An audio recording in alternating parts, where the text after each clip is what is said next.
안녕하세요. 100% 국어입니다. 이 영상의 목적에 대해서 먼저 말씀드리겠습니다. 이 영상은 책을 읽고 싶은 분들께 책의 실물을 보여드리고 그리고 책을 선택하시는 데 도움이 되고자 하는 그런 영상입니다. 사실 저는 서점을 가장 추천합니다. 서점 또는 도서관. 서점이나 도서관에 가셔서 책을 둘러보는 것만으로도 마치 숲에 가 있는 것 같아서 숲에 가면 나무에서 나오는 피톤치드를 만끽할 수가 있잖아요. 책들도 훌륭한 분들의 생각들이 빼곡하게 담겨 있는 그것이기 때문에 서점이나 도서관에 가시면 도움이 됩니다만 워낙 바쁘시죠. 그래서 제가 이용하는 것이 예스24인데요. 예스24 홈페이지에 가시면 책을 미리 보기 할 수가 있어요. 꽤 많이 보여주더라고요. 그런데 실물은 또 아니지 않습니까? 그래서 사실 제가 애착을 갖고 있는 책을 이렇게 직접 보여드리면서 어떤 느낌인지, 어느 정도인지 이렇게 좀 더 실제적으로 느끼셨으면 하는 바람으로 이렇게 영상을 찍고 있고요. 그리고 제가 느낀 것들을 함께 공유해 보고자 합니다. 제목은 마흔에 읽는 니체입니다. 저자는 김장재형 님이고요. 그리고 출판사는 유노북스입니다. 표지, 앞표지, 그 다음에 뒷표지. 를 보면 책의 내용을 어느 정도 짐작하실 수가 있어요. 이 책의 경우 뒷표지에 이렇게 세세하게 얘기하고 있죠. 죽기 전에 한 번은 니체를 만나야 한다. 그리고 이런 말이 있습니다. 나는 어떻게 이 삶을 사랑할 것인가. 이렇게. 여러분 책 고르실 때 앞표지와 뒷표지를 이렇게 보시고요. 그리고 이게 책 날개입니다. 책 날개를 보시면 저자에 대한 정보가 있어서 여러분이 이 책이 어떤 책이구나 라고 짐작하실 수가 있는데요. 와, 이분 정말 매력적인 분인 것 같습니다. 한 달에 100권이 넘는 책을 소화하는 독서의 달인, 서평가이자 강연가이며 30여 년간 고전문학, 동서양 철학 이런 다양한 분야의 책을 섭렵하고 깨달은 바를 정말 감사합니다. 이렇게 오랫동안 연구하시고 노력하신 결과물을 이렇게 우리는 편하게 책을 통해서 만날 수 있으니까요. 이 책은 272쪽까지 있고요. 책의 일반적인 그런 크기고요. 그리고 여러분이 보셔야 될 게 차례입니다. 차례. 그리고 차례전에 시작하며가 있어서 이거를 찬찬히 읽어보실 때 이 문체, 이 문장의 스타일이 나와 맞는지 아닌지에 대해서 또 이 책의 방향성을 짐작하실 수가 있기 때문에 차근차근 읽어주시면 좋고요. 그리고 차례가 있잖아요. 이 차례에서 책의 핵심 키워드가 다 나와 있기 때문에 책의 방향을 예측하실 수가 있어요. 천천히 차례를 읽으시는 걸 추천합니다.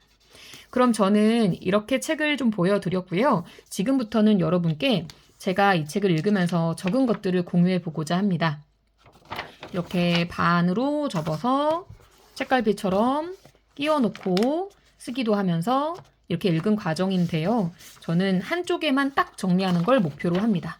근데 여기 나와 있는 걸 다 공유할 필요는 없을 것 같고요. 저작권에도 조금 걸리니까요. 제가 이런 화두로 말씀드리고자 합니다. 나는 어떻게 이 삶을 사랑할 것인가? 5쪽에 나와 있는 니체의 마지막 질문으로 제시되어 있는 건데요. 저는 이 문장이 마음에 확 와닿았습니다. 왜냐하면 내가 내 삶을 사랑할지 말지가 아닙니다. 내가 내 삶을 사랑할 것인가 말 것인가가 아니라 어떻게라는 방법론이에요. 어떻게 사랑하지? 이렇게 사랑을 일단 할 건데 어떻게 사랑할까요? 라는 거니까 그래서 되게 와닿았고요. 그리고 자 이렇게 제가 두 문장 정도만 직접 인용을 하고요. 그리고 이제 뒤에서는 니체의 사상에 대해서 간단하게 정리를 해보았기 때문에 이렇게 진행을 좀 해보고자 하고요. 세 가지 메시지를 가져가 보고자 합니다. 첫째는 우리가 매일매일 살아가면서 그 습관이 중요하더라 해서 무수히 많은 사소한 비겁과 나태의 산물을 막 만들어낼 것인가? 아니면 용기와 창조적 이성의 산물로서 뭔가를 이루어낼 것인가? 사실 인생을 통해서 뭐를 이룰 것인가? 이 인생 전체, 지금 연말이니까 내년 전체를 통해서 뭔가를 이룰 것인가는 굉장히 큰 질문입니다. 하지만 매일매일 뭔가를 내가 이룰 것인가? 라는 거는 사실 생각보다 작은 질문이니까요. 이쪽으로 우리가 매일매일을 살아낼 수 있다면 좋겠습니다. 그리고 72쪽에 보면 이런 문장이 있습니다. 우리는 때때로 자신을 상실하고 또다시 자신을 발견하는 법을 터득해야 한다. 나를 상실하는 순간들이 있잖아요. 왠지 세상에 많은 순간 세상에 많은 분들이 나보다 더 화려하고 훌륭한 것 같고 나는 좀 초라한 것 같고 그리고 왠지 다들 내 마음을 몰라주는 것 같고 특히 가장 가까운 사람에게 상처받을 때 힘들죠. 그리고 가깝지 않은 사람들한테도 상처를 받기도 하고 나락으로 떨어지는 줄 알았는데 바닥이 더 있었어. 또 떨어지는 느낌이 들 때 좌절의 순간들, 상실의 순간들, 나도 나를 어쩌지 못하겠는 그런 순간들이 있잖아요. 그런데 이런 일들이 당연한 거고 그렇기 때문에 우리는 자신을 발견하는 법을 터득해야 한다. 너 거기 있었구나 라고 나한테 좀 말도 해주고 토닥토닥 해주기도 하고요. 나를 발견하는 방법을 우리는 계속 배워나가야 됩니다. 그래서 책을 읽는다는 것이 이런 축복이라고 생각을 하는 거죠. 그리고 77쪽에 모든 순간의 존재는 시작된다라는 구절이 있습니다. 여러분 시작한다가 아니라 시작된다라고 저자가 쓴 이유가 있을 거라고 저는 생각을 합니다. 시작하는 거는 본인의 의지죠. 그런데 부지불식간에 우리가 알지 못하는 그런 때조차도 우리의 존재는 시작되고 있다는 거예요. 그래서 그 매 순간마다 나를 발견하면서 나를 토닥여주면서 용기를 내면서 뭔가를 창조해 가면서 새로운 생각을 해보면서 일상에 갇히면서 경직되지 않도록 그렇게 살아가셨으면 좋겠습니다. 여러분의 매일매일을 응원하겠습니다. 그리고 여기까지만 보셔도 되고요. 뒤에 이어서 이 니체에 대해서는 제가 이렇게 한번 정리를 해보았는데요.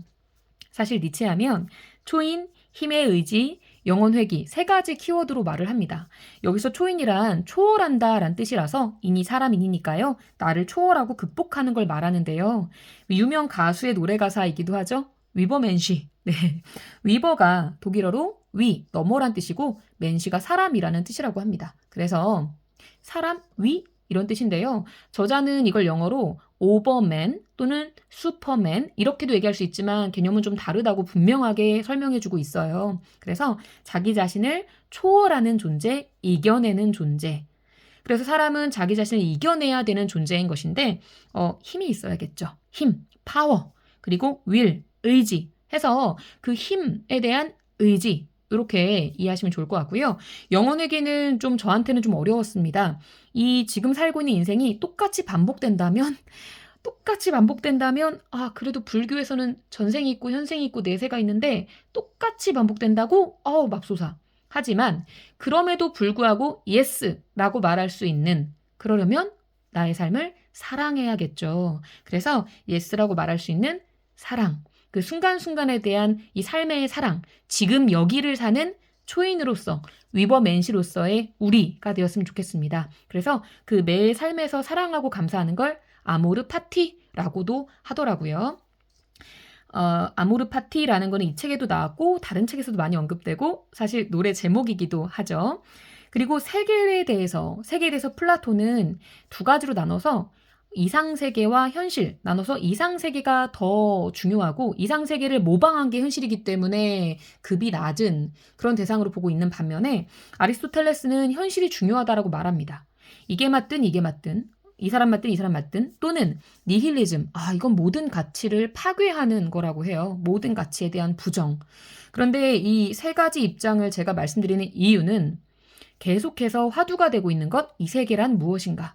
그래서 여러분 세계가 어렵다는 거는 우리 그냥 인정하자고요. 이 세상은 어려운 것 같아요. 정말 어렵습니다.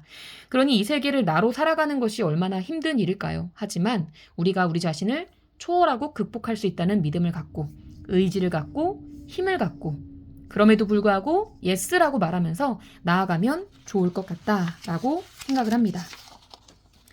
제가 여러분께 공유하고 싶은 구절이 마지막으로 있는데요. 제가 이거 독일어인데 발음이 어떤지 몰라서 챗 GPT한테 물어봤더니 라이든샤프트라고 하더라고요.